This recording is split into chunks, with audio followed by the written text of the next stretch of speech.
Our top story now, Russia's ambassador to the United States arrived in Moscow after being recalled for emergency consultations over the worst crisis in relations with the United States in recent years. And now the envoy was called back after US President Joe Biden last week called Russian President Vladimir Putin a killer.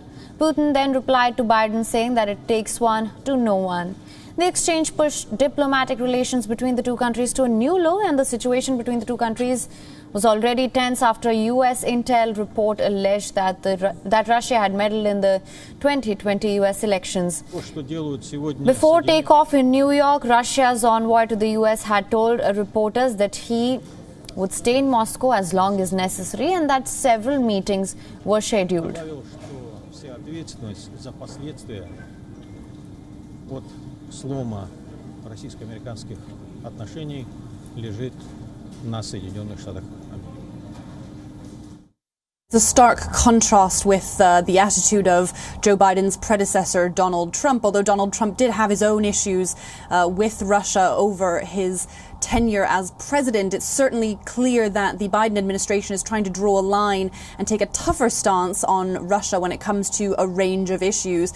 And one of them, of course, is some of the perceived and alleged wrongdoings of Russia in other parts of the world, not least in the attempted killing of Sergei Skripal, as I mentioned, on British soil. And so when Joe Biden was asked if he thought President Putin was a killer, he replied, "I do." And he didn't really specify as to what he was referring to, but this was certainly marking a very difficult period between the two countries, and it's been met with a very strong reaction here in Russia, recalling the ambassador to the United States, a move that hasn't been used since 1998. Russia didn't even recall its ambassador during the dispute over the annexation of Crimea in 2014, saying that this move was a last resort. So that really stresses how much of a difficult position this now is. Of course, we did hear from President Vladimir Putin towards the end of last week in a response to that, essentially telling America to look itself in the mirror. He didn't accuse Joe Biden himself of anything, but he did say that America needed to recall its own